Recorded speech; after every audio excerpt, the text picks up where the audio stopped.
Lucas 18, versículo 1, está escrito assim: E contou-lhes também uma parábola sobre o dever de orar sempre e nunca desfalecer, dizendo: Havia numa cidade um certo juiz, que nem a Deus temia, nem respeitava homem algum. Havia também naquela mesma cidade uma certa viúva, e ia ter com ele, dizendo: Faze-me justiça contra o meu adversário. E por algum tempo não quis, mas depois disse consigo: Ainda que não temo a Deus, nem respeito os homens, todavia, como esta viúva me molesta, hei de fazer-lhe justiça, para que enfim não volte e me importune muito. E disse o Senhor: Ouvi o que diz o injusto juiz. E Deus não fará justiça aos seus escolhidos que clamam a Ele de dia e de noite, ainda que tardio para com eles? Digo-vos que depressa lhes fará justiça. Quando, porém, vier o Filho do Homem, porventura achará fé na terra? O Senhor deixa essa pergunta e Ele espera uma resposta nossa. Ele espera uma resposta sua, porque em breve Ele virá. Os sinais estão aí. E a resposta tem que ser dita, não só com palavras, mas com atitudes. E eu pergunto: o Senhor vai achar fé aí na tua vida? O Senhor vai achar fé em você? Ô pastor, vai voltar firme. Glória a Deus, é isso aí. Você crê que o Senhor vai falar conosco? Então coloque a tua Bíblia sobre o teu assento. Vamos dar para o Senhor e para a sua palavra a melhor salva de palmas que você já deu. Fecha os teus olhos, vá aplaudindo, vá glorificando.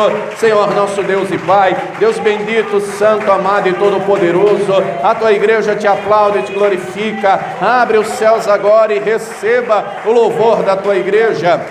E por essa mesma abertura, vai derramando a tua graça, a tua bênção, a tua virtude, o teu poder. Ninguém veio aqui ouvir o homem falar, o homem não tem nada a dizer. Todos viemos ouvir a tua voz, a tua palavra. Tome agora os lábios do pregador, a boca do mensageiro, que eu diminua, o Senhor cresça, remova toda barreira, todo obstáculo, e envie a tua palavra com poder e autoridade, e que a tua palavra agora vá e produza o resultado para o qual está sendo enviada. Em nome do Senhor Jesus, diga amém, Senhor.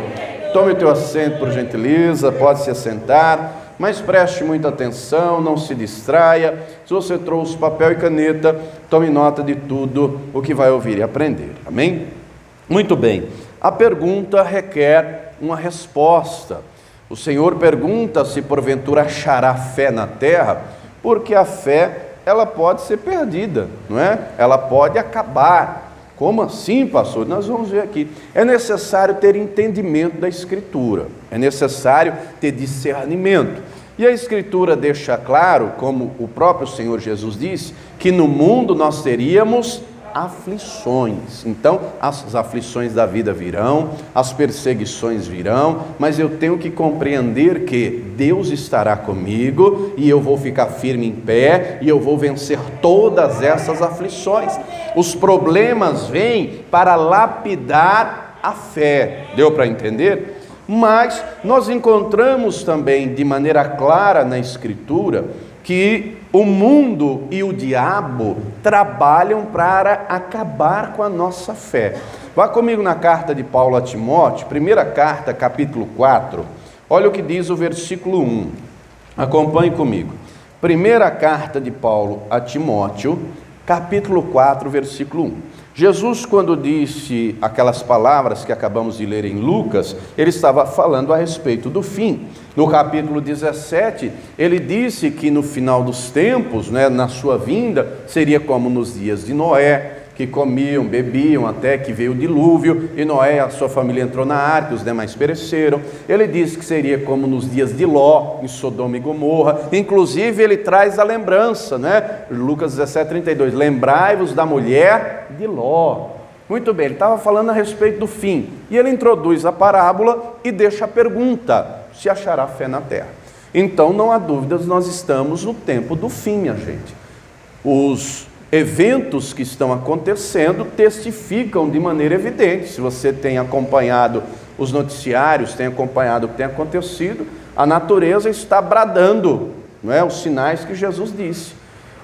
A natureza não só, mas também o ser humano está se degradando. E além da natureza, nós vamos ler a respeito de uma outra evidência do tempo do fim. Encontrou aí, 1 Timóteo 4, versículo 1. Mas o Espírito, e Espírito com letra maiúscula, Espírito Santo, mas o Espírito expressamente diz que nos últimos tempos, nos nossos dias, grife aí se você tiver uma caneta, apostatarão alguns da fé, dando ouvidos a espíritos enganadores e a doutrinas de demônios. Então, grifou aí essa última parte do apostatarão alguns na fé em diante. O que é o apostatar? É abandonar a fé, é deixar a fé, não é? E aqui mesmo no capítulo 1, leia comigo capítulo 1, no versículo 18 a 20, primeira carta a Timóteo, Paulo já traz exemplo de gente assim. Vamos ler, ó. 1 Timóteo 1,18. Este mandamento te dou, meu filho Timóteo, filho na fé, tá? Não era filho de sangue. Paulo trata Timóteo como filho na fé. Que segundo as profecias que houve acerca de ti, milites por elas boa milícia, conservando a fé e uma boa consciência, rejeitando a qual alguns fizeram naufrágio da fé, perderam. O que é o naufrágio? O navio que afunda, não é? Perdeu a fé. E entre esses foram Himeneu e Alexandre, os quais entreguei a Satanás para que aprendam a não blasfemar. Está entendendo a seriedade da coisa? Paulo está falando de dois homens que eram crentes, convertidos, gente que estava na presença de Deus, mas perdeu a fé, passou para o lado do inimigo, blasfemou contra o Espírito Santo. E a blasfêmia é o único pecado que não tem perdão.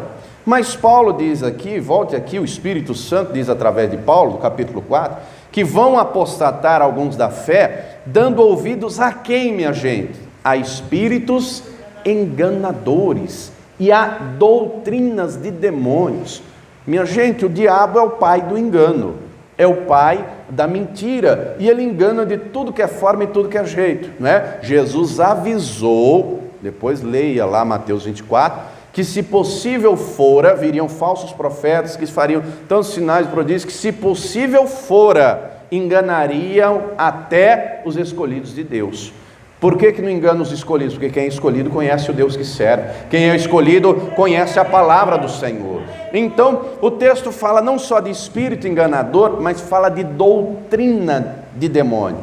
Note que doutrina demoníaca é diferente de possessão demoníaca. O que é a possessão? É quando o espírito entra numa pessoa, seja um demônio, 2, 10, 100, 6 mil, como no caso do gadareno, não é? Lembra lá quando Jesus foi e o gadareno, ele pergunta e o gadareno diz, uma legião, porque somos muitos, uma legião de soldados romanos, eram 6 mil soldados, eram 6 mil demônios em um corpo só. Então, doutrina é diferente de possessão. Aqui na doutrina de demônio, o diabo não entrou, o diabo foi ao pé do ouvido desenvolvendo uma doutrina contrária à Escritura. E nós encontramos na própria Bíblia exemplo disso, quando Jesus manda João escrever às 7 igrejas da Ásia, uma das cartas, na primeira, não é? Jesus elogia a igreja de Éfeso, fala que eles perderam o primeiro amor, mas elogia dizendo que vocês aborrecem, não é, o ensino dos nicolaítas, que eu também aborreço. Muito bem, na carta a Pérgamo, ainda no capítulo 2 de Apocalipse, Jesus vai dizer, tenho porém contra ti, a igreja de Pérgamo, que toleras, não é, que admite a doutrina de Balaão e a doutrina dos nicolaítas. Pastor, que doutrina é essa? Doutrina do diabo, tanto uma quanto outra. O que era a doutrina de Balaão? Balaão era um falso profeta, depois leia, está lá no livro de Números, a partir do capítulo 22, 23 em diante. Era um falso profeta que foi contratado pelo rei Balaque, pagamento em dinheiro, para amaldiçoar o povo de Deus. E ele, vendo que não conseguia amaldiçoar, ele vai lá e diz para o rei Balaque, olha, eu não consigo, não dá para amaldiçoar, não dá para lançar maldição sobre aquilo que Deus abençoou, mas eu sei o que você pode fazer que acaba com eles, dê para eles muita comida oferecida aos seus ídolos, Faça com que as mulheres do seu povo se deitem com os homens do povo lá de Israel, e isso vai acabar com a comunhão deles com Deus deles. Trazendo para os nossos dias, o que é a doutrina de Balaão? É gente que diz fazer a obra de Deus por amor, mas na verdade faz a obra de Deus por dinheiro, por interesse próprio, por autopromoção pessoal. Ô minha gente, depois dê uma gugada lá que você vai ver aí o que tem de suposto pastor, bispo, apóstolo, com escândalo na justiça, não é? Devendo aluguel, é gente da igreja fazendo greve, é uns negócios absurdos. Nós vemos esses dias, dá uma gugada lá que você vai ver o tanto de escândalo, um negócio absurdo, não é? Escândalos de gente que já foi encontrada em aeroporto com dinheiro na cueca. Ô pastor, pensei que era só o deputado lá, não sei. Não, a gente está falando de pastor, a gente está falando de pregador do evangelho. Sério o negócio, não? Então a doutrina de Balaão é aquele tipo de pessoa que diz fazer o evangelho, mas por autopromoção. Eu sou, eu faço, eu sou ungido, revestido, né? Ele se coloca, a gente vive em dias, depois deu uma gugada lá, tem bispo dizendo que quando ele está no altar, ele é a quarta pessoa da Trindade. São os dias em que não se escandalize não, é o que a gente está vivendo, os nossos dias, dá uma gugada lá que você vai ver, não é? Bota lá no Google que você vai ver tudo isso que eu estou te dizendo. E aí Jesus fala de uma outra doutrina, que é a doutrina dos nicolaítas, não é? O que era essa doutrina? Era uma turma que dizia assim, olha, não tem problema você estar na igreja, seguia mais ou menos a doutrina de Balaão com algumas outras nuances, não é? Não tem problema você estar na igreja e viver em promiscuidade sexual, não tem problema você viver na igreja e lá fora a sua vida está toda de qualquer jeito, não tem problema. Olha que absurdo, querido, querida, quem é servo de Deus na igreja, em casa, no trabalho, a gente tem que ser sal da terra e luz do mundo. Minha gente, a gente vive em tempos hoje de gente, dá uma gugada para você saber disso aí, cantores sertanejos, um dia está cantando no navio, os sertanejos da vida, no outro dia está louvando a Deus, olha que coisa. Não é? É gente que um dia está numa igreja louvando, no outro dia está seminua, rebolando num palco, fazendo show. Você nunca viu isso? Ou estou falando alguma coisa demais? São os dias em que vivemos, não é? Não, mas é o meu trabalho não tem nada a ver com a minha fé. Aonde você encontra isso na Bíblia? Aonde tem essa separação? Não existe. Então isso é doutrina do mundo. Nós vivemos em dias... Nós vivemos em dias, por exemplo, que tem gente que chega a dizer o absurdo de que você é o centro de Deus. É o antropocentrismo. Eu não sou o centro de Deus, você não é o centro de Deus. Não, mas é que Deus te ama. Deus morreu por você na cruz. Você é tão importante, mas tão importante que você é o centro de Deus. Isso é heresia. Deus olhou do céu, diz a palavra, e não viu um justo, um sequer, um.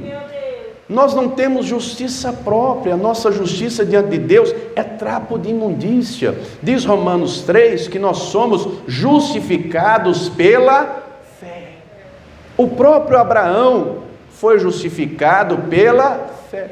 Creu Abraão e isso lhe foi imputado por justiça. Deu para entender a sutileza da heresia? É o antropocentrismo, é o eu, é o ego. Isso é do diabo. O que é que o Evangelho diz? O que é que Jesus deixa claro? Não é? O que é que Jesus deixa claro? Que nós temos que ser mansos e humildes de coração. João Batista, quando questionado pelos discípulos, olha, esse Jesus aí está aparecendo aí, ô João, ele está mais famoso que você, e sei o que lá, João vai dizer, João 3,30, é necessário que ele cresça e eu diminua. Isso é o Evangelho, humildade, é eu que tenho que diminuir para o Senhor crescer em mim. Ele disse, resplandeça a vossa luz e as vossas boas obras, para que glorifiquem o vosso Pai que está no céu, através de atitudes. Filipenses 2, que haja em vós a mesma atitude, o mesmo sentimento que houve em Cristo Jesus. Então a gente tem que se esvaziar do meu eu, do ego, não é? Diminuir para que o Senhor cresça. Então as doutrinas de demônio vão entrando sutilmente. Nós vivemos em dias de balada gospel, nós vivemos em dias de bar gospel. Você já viu isso ou não? Ô pastor, bar gospel, é tudo gospel, é uma indústria gospel, é uma indústria gospel em que os cantores têm fã-clube. Olha que coisa curiosa, cantor gospel com fã-clube. Vivemos em dias de cantor gospel idolatrado, vivemos em dias em que o camarada está lá louvando e a turma fazendo selfie com ele, porque ele é Deus, tem que tirar uma foto para registrar aqui, que não sei o que, não sei o que. Vivemos em dias, letras de louvores que exaltam o ego do eu sou, eu faço. Louvor é para louvar a Deus, né? Como diz o Salmo 100, vai lá rapidinho comigo, é maravilhoso, todos os salmos, mas esse 100 aqui é tremendo sobre o louvor. Celebrai com júbilo ao Senhor, todos os moradores da terra, servi ao Senhor com alegria, e apresentai-vos a Ele com canto, sabei que o Senhor é Deus, foi Ele, não nós, que nos fez povo seu, e ovelhas do seu pasto. Entrai pelas portas dele com louvor, e nos seus átrios com hino, louvai-o e bendizei o seu. O louvor é para bendizer o nome do Senhor, é para exaltar a grandeza dele, a majestade dele, a glória dele. Não é o eu sou, eu faço, eu aconteço. Isso é ego, isso é o diabo trabalhando por trás, não é? Louvores, a indústria gospel aí, o negócio é cantar louvor, mas não precisa colocar o nome Jesus ou Deus, fala um negócio assim mais neutro, porque vende mais disco, tem mais visualização, as plataformas. É doutrina de demônio, irmão, é doutrina de demônio. E os demônios trabalham para acabar com a nossa fé, trabalham. Além desse ataque generalizado à igreja, de maneira geral, para as pessoas esmorecerem da fé, há os ataques pessoais, os ataques diretos, né? Até agora eu falei de maneira generalizada, mas além disso, você tem as suas lutas, eu tenho as minhas. A palavra de Deus deixa claro que nós devemos resistir no dia mau. Mas para eu resistir, Tiago 4,7 diz assim: sujeitai-vos, pois, a Deus, resisti ao diabo e ele fugirá de vós. Para eu me sujeitar a Deus, eu tenho que estar em obediência, eu tenho que estar em comunhão. Para eu conseguir resistir ao diabo, eu tenho que estar fortalecido. Para eu resistir ao diabo, eu tenho que estar com a armadura de Deus. Aí ele pode se levantar, o inferno inteiro pode se levantar, aí eu vou estar firmado na rocha, o Senhor vai estar comigo, e Ele vai me guardar, e a luta vai vir, mas eu vou ter vitória, porque o Senhor estará comigo, e é Ele que vai dar a vitória. Eu vou resistir firme, e você vai resistir firme, em nome de Jesus. Não deixe o diabo roubar sua fé. Não deixe os espíritos enganadores virem no teu pé do ouvido e te tirarem do foco que é Jesus, da palavra do Senhor, porque Ele é especialista em deturpar a palavra, em distorcer, não é? Foi o que Ele fez com Jesus. Paulo fala, não é, na segunda carta aos Coríntios, capítulo 11, falsos apóstolos, falsos obreiros. João fala, Pedro fala, não é, de falsos profetas, 2 de Pedro 2, João fala, 1 de João 4:1, não creiai a todo espírito, mas provai se o espírito é de Deus ou não, porque muitos falsos profetas estão no mundo. Como é que eu conheço? Jesus disse, Mateus 7, versículo 15, pelo fruto os conhecereis. Conhece pelo fruto, pela ação. Então, o diabo trabalha para derrubar a tua fé. O diabo trabalha e tem dia que vem chumbo grosso para você esmorecer. Mas além do diabo trabalhar, nós temos as nossas lutas pessoais, não é? Volte comigo lá em Lucas 18, porque Jesus vai dizer o seguinte, vamos lá onde começamos a mensagem. Lucas 18, versículo 1. E contou-lhes também uma parábola. Parábola era uma metáfora, uma história com exemplos simples para trazer uma verdade espiritual. Contou-lhes também uma parábola sobre o dever. Grife aí a palavra dever, e se você tiver uma caneta, escreva assim, obrigação. Só que essa obrigação, olha aqui para mim, essa obrigação que Jesus está dizendo, você tem obrigação. Só que essa obrigação, como é que eu posso explicar? Não é uma imposição de Deus. Eu tenho que querer também, eu tenho que desejar também. não é? Deus espera que eu me sinta obrigado a orar, não porque eu sou obrigado no sentido de impor, mas porque eu tenho prazer em orar, mas porque eu desejo orar, mas porque eu amo orar. Então, é necessário ter essa compreensão. Sabe por quê? Porque vai ter dias que você não vai ter vontade de orar. Pense com você mesmo. Pense aí, não responda, pense dentro de você. Quantas vezes o Espírito Santo te incomodou para orar e você deixou de orar para assistir televisão? Ele te incomodou para orar e você foi ver Netflix. O Espírito Santo te incomodou para orar e você foi ver o celular. Quantas vezes você gastou mais tempo com entretenimento do que na oração? Pense você, não é? Pense. Não estou dizendo que é errado assistir televisão, série, usar o celular, não. Agora, coloque numa balança. Avalie, pondere em tempo. Quanto tempo gasta com celular e essas coisas, quanto tempo gasta na oração? Pondere você, pense você. Não é fácil a gente pensar nos outros, não. Olhe para você, para a sua vida, não é? Continuando, Jesus disse que nós temos o dever de orar sempre. Por que ele deixa claro orar sempre? Porque tem gente que não vai querer orar sempre. Tem gente que vai orar de vez em quando, não é? E nós temos que dizer o óbvio. Jesus dizia o óbvio, porque tem gente que não compreendeu o óbvio, não é? Até eu conhecer essa escritura, eu não sabia. No começo da minha caminhada cristã, eu orava de vez em quando. Eu orava quando eu vinha na igreja, mas a partir do momento que o tempo foi passando, o meu entendimento foi se abrindo, eu compreendi que uma vida de oração é vital. Eu compreendi que eu não tenho que orar só na igreja, eu não tenho que orar só porque tem campanha, eu tenho que ter vida de oração, é minha vida com Deus, é a oração que vai me manter de pé, que vai me renovar, que vai me fortalecer, porque se eu orar, o Senhor renova as minhas forças, o meu ânimo. Quando eu oro, eu coloco para fora o que está no meu coração, e Ele que é o meu bom pastor, traz refrigério à minha alma, paz ao meu coração. Eu compreendi que eu tenho que ter vida de oração, que eu tenho que orar sempre, independente do lugar. O Senhor procura os verdadeiros adoradores. Lembra lá daquela mulher, João 4, a mulher samaritana? Para os samaritanos adorava naquele monte, para Jerusalém adorava no templo, e ela perguntou isso: onde é que tem que adorar? E aí Jesus vai deixar claro, independente do lugar, minha filha, Deus procura os verdadeiros adoradores, que o adorem em espírito e em verdade. Você tem que ter vida com Deus, não é só na igreja, é em casa, é no trabalho, onde você estiver. Então temos que orar sempre, continuamente. Mas ele diz ainda, e nunca desfalecer. O que é desfalecer? É perder as forças, é desmaiar. Deu para entender? Quando eu tenho vida de oração, o Senhor vai me fortalecendo, vai renovando, como diz Isaías 40, não é? Renovando as forças. Renovando as forças. Agora, quando eu não tenho vida de oração, vai chegar determinado momento que desfalece. A Escritura diz, 1 Coríntios 10, quem está de pé, cuide para que não...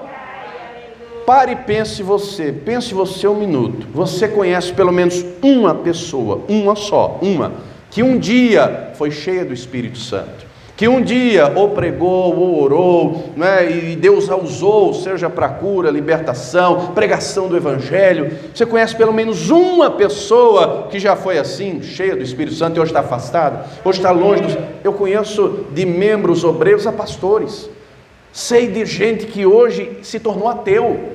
Um dia pregou o Evangelho, um dia ganhou almas para Jesus, um dia o Senhor usou para orar e enfermidades serem curadas, um dia o Senhor usou para expulsar demônios, e apostatou da fé, e hoje é ateu, não acredita mais em Deus. Isso é terrível. Então eu tenho que compreender. Lembra do início da mensagem lá, o Himeneu e o Alexandre? Hebreus capítulo 6, o texto também vai falar desse sentido, né? Do versículo 4 em diante. É impossível que aqueles que uma vez profaram o dom da salvação, não é? Tiveram comunhão com o Espírito Santo, provaram a boa palavra de Cristo e recaíram, sejam de novo renovados para o arrependimento, porque tornaram a crucificar o Senhor Jesus, expondo a vergonha pública.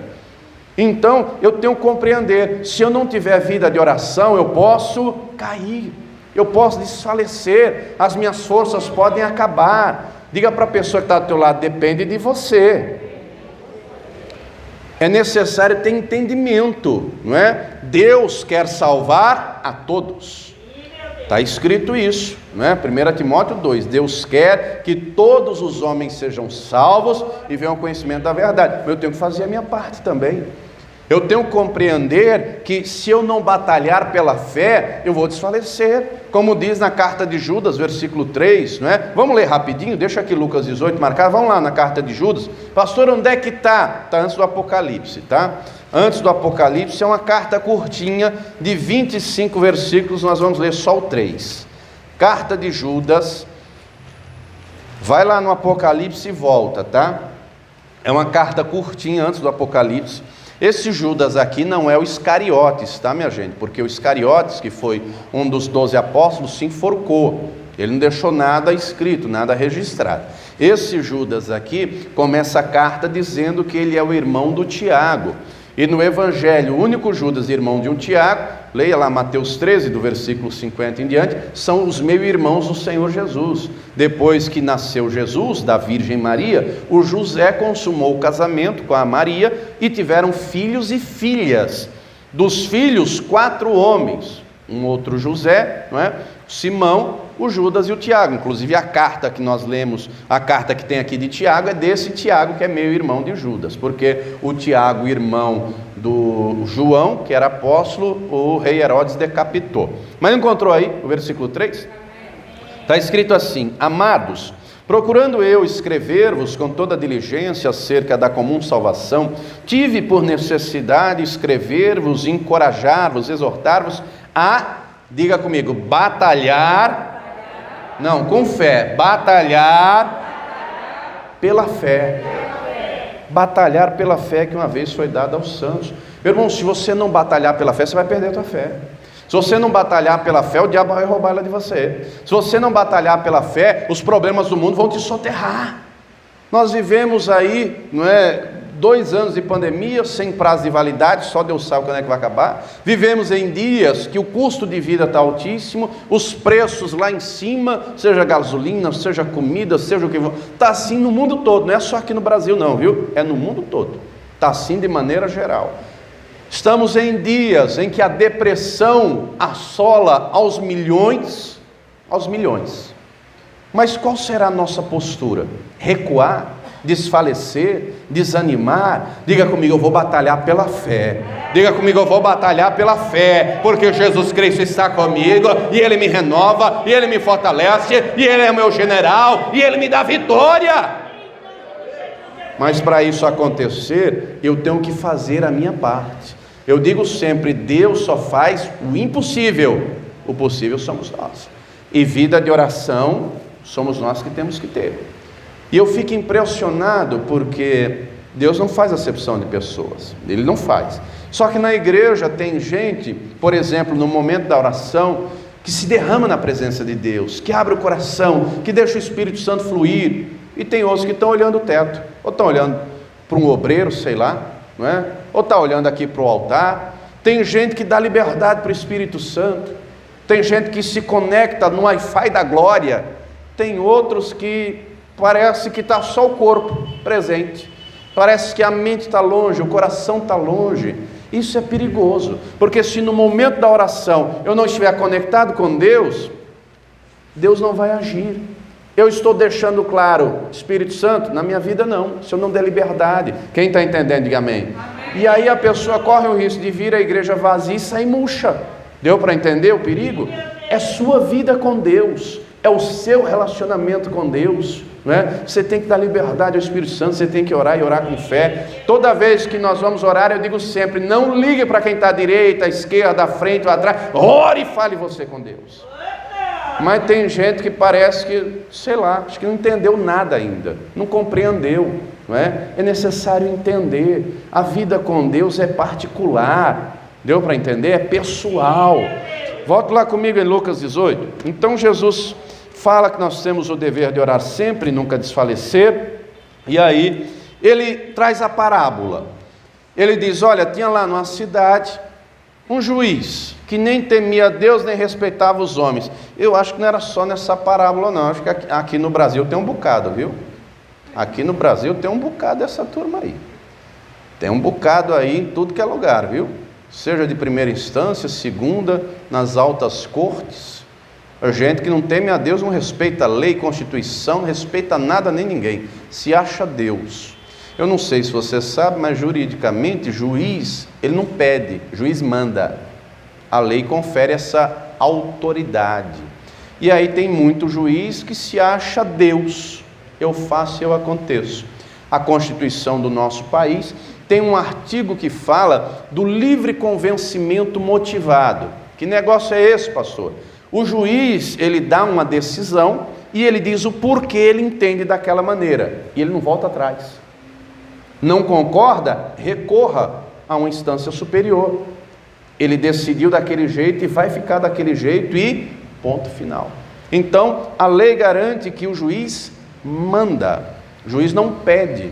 É diferente, não é? Eu dizer para você assim, pegue isso para mim, por favor.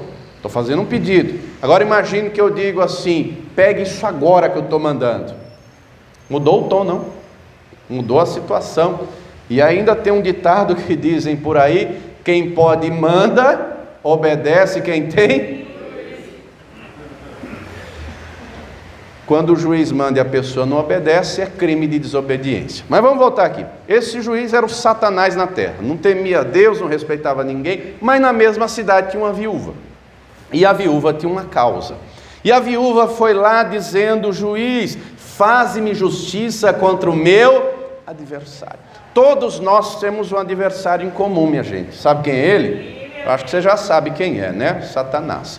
Todos nós temos um adversário em comum. E o nosso juiz, que é o juiz dos juízes, é ele que julga a nossa causa, é ele que pleiteia, é ele que faz justiça na nossa vida. Mas a viúva está pleiteando justiça, porque ela mesma não consegue executar a justiça, ela precisa do juiz. E o juiz é um ímpio, o juiz é um iníquo, mas a viúva é perseverante. Só lembrando, minha gente, que viúva nesse tempo, no tempo de Jesus, era gente à margem da sociedade, era gente largada e esquecida. Viúva e órfão era literalmente abandonado. Nos nossos dias, viúva tem aí uma pensão por morte, tem um auxílio, enfim, dá para se manter. No tempo bíblico não tinha nada, era literalmente largada, abandonada. Mas muito bem, a viúva está lá perseverando, está lá. E aí chega determinado momento que o juiz vai dizer, versículo 5, leia comigo. Todavia, como esta viúva me molesta, hei de fazer-lhe um juiz ímpio, um homem iníquo, sem escrúpulos nem caráter, por ver a perseverança da viúva que todo dia estava lá batendo na porta. Chegava no gabinete, juiz da minha causa, suma daqui minha senhora, vai embora. No outro dia ela estava de novo, juiz da minha causa, suma daqui, já não lhe mandei embora. No outro dia ela estava de novo, juiz da minha causa, vai embora, suma daqui. No outro dia ela estava de novo, juiz da minha causa. Oh querido, para de ser molenga, para de desanimar, para de recuar e de desistir. Faz como essa viúva, persevera, não desanima, não desfalece, porque você está pedindo é para o juiz dos juízes, você está pedindo para aquele que é justo, que é fiel, é poderoso para realizar além do que você pediu, do que você planejou, pediu. O problema de muita gente é que ora uma vez, não consegue, desiste. Faz uma campanha, a vitória não chega, desiste. Desanima fácil. Isso é perigoso, não é? Muito bem, o juiz disse, vou fazer justiça. E aí Jesus termina aí a parábola e vai agora aplicar, porque cada parábola traz uma verdade espiritual. E aí ele diz no versículo 6 e 7, e disse o Senhor, ouvi o que diz o injusto juiz, e Deus, aí ele traz agora o que ele queria ensinar, o que ele quer ensinar para nós. Deus não fará justiça aos seus escolhidos, que clamam a ele de dia e de noite, ainda que tardios para com ele. Deus não fará justiça. Grife aí justiça, deixe marcadinho, eu quero ler com você rapidamente, um texto lá, vá rapidinho aí, se você for rápido de endereço, Deuteronômio 16, se você não for rápido, só eu ouço. Quando a turma chegou na terra, estava para entrar na terra prometida, Deus vai dizer o seguinte, através de Moisés, a respeito dos juízes. Deuteronômio 16, versículo 18 a 20, diz assim, juízes e oficiais porás em todas as tuas portas, que o Senhor teu Deus te der entre as tuas tribos, para que julguem o povo com juízo e justiça.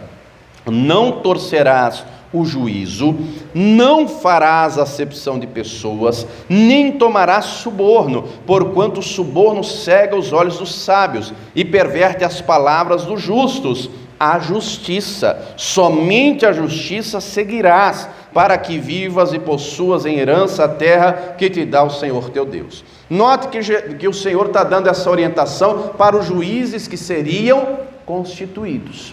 Se ele dá essa orientação para um juiz humano, imagina ele que é o juiz dos juízes, imagina ele que é o Todo-Poderoso. Volte lá em Lucas 18. Então Jesus deixa claro agora, trazendo a realidade espiritual, e Deus não fará justiça. Diga comigo, Deus vai fazer justiça na minha vida. Ainda que o inimigo se levantou, ainda que o inimigo queira te derrubar, ainda que as lutas tenham se levantado, o Senhor, que é o justo juiz, vai fazer justiça e vai te dar vitória, vai pleitear e julgar a tua causa. Mas, volte lá comigo, Lucas 18, versículo 7. Fará justiça, mas vai fazer justiça a quem? Aos seus escolhidos. Se você tiver uma caneta, anote aí do lado, grife o escolhidos e escreva do lado João 15,16. O que é que diz João 15,16? Não foram vós que me escolheram a mim, mas eu vos escolhi a vós. É Jesus falando, não é? Ele escolheu, não é? Declare com fé comigo, o Senhor me escolheu. Diga assim, o Senhor me escolheu. Ele não só te chamou não, Ele te escolheu. Amém? Só que eu tenho que corresponder. Não adianta Ele ter me escolhido e eu ficar inerte, paralisado, sem fazer nada. Não, Ele me escolheu e eu tenho que fazer a minha parte. Qual é a minha parte? Vamos continuar a leitura aqui, porque o Senhor está falando de oração. Que clamam a Ele de dia e... Aí pare e pense com você. Você tem clamado a Deus de dia e de noite? Porque nós vivemos na geração do crente 6 horas. Já falei aqui, né? Você sabe quem é o crente 6 horas, né? 6 horas por mim, 6 horas por mim. Não é pecado pedir oração não, minha gente. Não.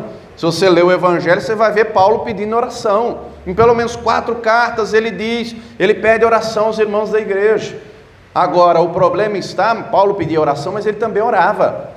Leia Efésios capítulo 1, não é? Ele já começa a carta dizendo, eu oro para que o Espírito Santo ilumine os olhos do entendimento de vocês. No capítulo 3 ele vai dizer, eu oro, me coloco de joelhos, para que vocês sejam corroborados com poder pelo Espírito Santo no homem interior. Em outras cartas também. Mas a turma 6 horas é aquela que pede oração, mas ela mesma não ora. Pede oração para os outros, mas não assume um compromisso de oração. O que tem de gente que passa, ô pastor, ora aí por mim. Vem uma vez e nunca na igreja, aparece de passagem, pede oração, ora aí por mim, porque o negócio está ruim, ora aí por mim, pastor. Não vem nem no culto, não busca Deus, é crente 6 horas. Quem entendeu, diga amém. Amém. Diga para a pessoa que está ao teu lado, você não é assim não, né? Não sou nada, o que é isso? Aqui é tocha viva, aqui é labareda de fogo, aqui... Bem, é Deus que sabe quem é quem, né? É Deus que sabe quem só ora na igreja, quem só ora porque tem campanha para orar, e Deus sabe quem de fato tem vida de oração. Quem de fato compreendeu, eu tenho que orar de dia, eu tenho que orar de tarde, eu tenho que orar de manhã, eu tenho que orar de noite, eu tenho que ter vida de oração. Vida de oração, é disso que Jesus está falando. E ele na pergunta já traz embutida a resposta. Porque se um juiz iníquo fez justiça para aquela viúva, Deus vai fazer justiça para quem clama a Ele, para quem busca Ele. O salmista disse, muitas são as aflições do justo, mas o Senhor o livra de todas, porque os justos clamam, e Ele vai ouvir o teu clamor e a tua oração, e Ele vai agir em teu favor. Creia, Ele tem para você nessa terra uma vida vitoriosa. Vão vir lutas, vão vir problemas, mas Ele vai estar com você, e se você perseverar, Ele vai te dar vitória. Vai ser luta sobre luta, mas vitória sobre vitória. E além dessa vida, a palavra garante, presta atenção aqui, se esperarmos em Deus, Paulo falando aos Coríntios, se esperarmos em Deus só nessa vida, somos os mais miseráveis de todos os homens. Nós não podemos esperar em Deus só nessa vida. Nessa vida vai ter luta, mas vai ter vitória. Mas não para aqui não. O Senhor quer que todos nós tenhamos a maior de todas as vitórias, que é a vida eterna. Que é a vida eterna. Se você ler as 7 cartas lá que ele manda João escrever, lá no Apocalipse, todas terminam do mesmo jeito: ao que venceu. Não tem lugar para derrotado não. E o derrotado é o que desfalece. E o derrotado é o que desiste. E o derrotado é o que recua. Meu irmão, você pode estar debaixo de fogo cerrado, você pode estar debaixo de luta, mas o Senhor Jesus vai estar com você. Ele vai segurar a tua mão, Ele vai te ajudar, Ele vai entrar nessa peleja, Ele vai te dar vitória. Se você orar e segurar na mão dEle, crer, a vitória já é tua. E não pode ser só aqui não. Nós temos que batalhar pela fé para chegar lá na Nova Jerusalém. E aí Jesus deixa claro, versículo 8: digo-vos que depressa lhes fará justiça. Quando, porém, vier o Filho do Homem, porventura achará fé na terra? A pergunta requer uma resposta, e essa resposta é individual, essa resposta é sua, essa resposta é particular. Como é que está a sua vida? É crente Raimundo? Pé na igreja, pé no mundo? Tem uma turma aí, eu fico triste em ver, mas é uma realidade. Em todas as igrejas que passei, já conversei com pastores, não só da Paz e Vida, mas de outras denominações. E certa vez eu perguntei, na igreja que você pastoreia, que você dirige aí, tem uma turma aí, tem gente que só aparece na Santa Ceia? E a resposta foi unânime: tem. Tem uma turma que só aparece na Santa Ceia. Querido, se a pessoa aprender o evangelho errado, ela vai fazer errado e fica suscetível à influência do diabo. Como assim, pastor? Se eu não entender que eu tenho que ter vida com Deus, se eu não compreender que eu tenho que ter vida de oração, que essa palavra tem que entranhar dentro de mim, isso tem que ser prazeroso, não é? Salmo 1, versículo 2: antes tem o seu prazer na lei do Senhor, e nela medita de dia. Se eu não entender e tiver prazer nessa palavra, vai ser algo chato. Aí eu vou preferir ler revista, jornal, gibi, do que ler a palavra. Se eu não compreender que eu tenho que ter vida de oração e clamar a Deus de dia e de noite, vai ficar pesado, vai ficar algo chato, desprazeroso. Se entender errado, vai fazer errado e vai ficar suscetível ao ataque do inimigo. Agora, se eu entender de maneira correta e fizer a minha parte, as lutas virão. Vai ter dia que você não vai querer orar. Vai ter dia que você não vai querer vir à igreja, só que o Espírito Santo vai falar mais alto: vai lá porque eu vou falar com você, ora porque eu quero te renovar, me busca porque eu quero derramar minha glória sobre a tua vida. Aí você pode estar desanimado, mas ora, você pode estar desfalecendo, mas busca, e Ele renova as forças, e Ele levanta, e Ele revigora, e Ele derrama unção, Ele derrama virtude, Ele derrama poder, e Ele te coloca de pé, porque foi Ele que te escolheu, foi Ele que te chamou.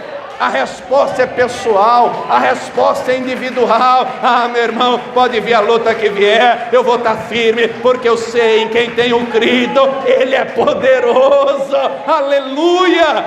Deus quer ver um povo de pé, Deus quer ver um povo firme na fé. Para terminar, Romanos 12. Romanos 12, o versículo 12 diz assim: note que Jesus deixou claro na parábola, ele começa falando sobre oração, e ele deixa claro que nós demonstramos a fé através de atitudes. Se eu não tiver vida de oração, eu não estou demonstrando que creio. Lembre-se que Tiago 2,17 está escrito, não é? A fé sem obras é morta. A fé tem que ser demonstrada através de atitudes. Tiago dá 2 exemplos, que é o de Abraão, que ofereceu Isaac no altar, e de Raabe. Hebreus 11 vai dizer dos 2 casos. Hebreus 11, 17 e 18 fala que Abraão ofereceu Isaac pela fé. Hebreus 11, 31 diz que Raabe, a meretriz, deu guarida aos espias pela fé. Amém? Mas volte aqui comigo para terminar. Romanos 12, 12. Alegrai-vos na esperança. Diga para a pessoa que está ao teu lado: você tem que ser alegre, viu? Como assim, pastor? Mas a gente vive numa época Querido, quando você tem o Espírito Santo, Ele te alegra. Pode estar em meio de luta, problema, você tem alegria. A alegria do Senhor é a nossa força. A alegria é fruto do Espírito. Ele quer te alegrar, Ele quer ver você alegre. Ele quer derramar óleo de alegria sobre a tua vida. Ele não quer ver você sisudo, carrancudo, mal-humorado. Ele quer você alegre na presença dEle. Então se alegre, nós temos uma esperança. Ah, pastor, mas diz o ditado que a esperança é a última que morre. A nossa já morreu, mas ressuscitou ao terceiro dia, e a nossa esperança se chama Jesus Cristo, que vive e reina, e em breve voltará. Maranata! Eu tenho que me alegrar, em breve Ele vai voltar, e eu quero estar com Ele por toda a eternidade. Se estar com Ele não aquece mais o teu coração, se a vida eterna não te aquece mais, cuidado, você pode ter perdido a fé. Alegrai-vos na esperança. Continuando, sede pacientes na... Minha gente, pare e pense. A gente quer que Deus responda a nossa oração na hora ou daqui a algum tempo? Pense você. Não, Senhor, eu estou orando aqui, mas deixa para você me responder no ano que vem, Senhor. Não, eu estou orando aqui, mas deixa para daqui 10 anos. Você pensa isso? Não, Senhor, responde. Senhor, aqui nem o Elias, responde-me, eu quero a resposta agora. E a gente ora querendo a resposta na hora. Tem coisas que Deus faz na hora, tem outras que não. Tudo tem um tempo determinado, né? Tem resposta de oração que vai vir na hora, tem outras que vai demorar um tempo, mas se não desfalecer, ela vai chegar na tua vida, vai chegar a resposta na tua casa, na tua família. Tem que ser paciente na tribulação. E o versículo termina dizendo: perseverai na... Minha gente, nós vivemos em dias que Satanás tem agido de maneira violenta, a sociedade tem se degenerado, o mundo vai de mal a pior, e Jesus deixou claro que assim seria. Agora, Ele fala com o seu povo: quando eu vier, haverá fé na terra? Você vai estar perseverando em oração? Ou as lutas e batalhas da vida vão te fazer esmorecer? Eu não vou esmorecer, não. E quem aqui vai perseverar, diga glória a Deus. Quem aqui não vai recuar, diga glória a Deus. Quem aqui vai perseverar e ter vitória, diga glória a Deus. Se coloque de pé, vamos orar. Vamos falar com o Senhor. A resposta nós damos a Jesus não é só com palavras, mas com atitudes. Amém? As lutas estão aí, os problemas, os combates do adversário estão aí. Mas nós temos que resistir, nós temos que estar de pé, nós temos que perseverar. Eu não sei como você chegou aqui hoje, eu não sei quais são as lutas que você está travando, mas o Senhor deixa claro, Ele quer renovar suas forças, Ele quer te fortalecer, Ele não quer ver você desfalecendo nem desanimando. Ele quer um exército forte, Ele quer um povo zeloso, um povo que persevera na oração, um povo que é cheio do poder dEle, um povo que é revestido pela armadura dEle. Nós vamos orar agora, Ele vai te fortalecer. A armadura virá, Ele vai colocar sobre a tua vida, e nenhum mal vai prevalecer. Amém?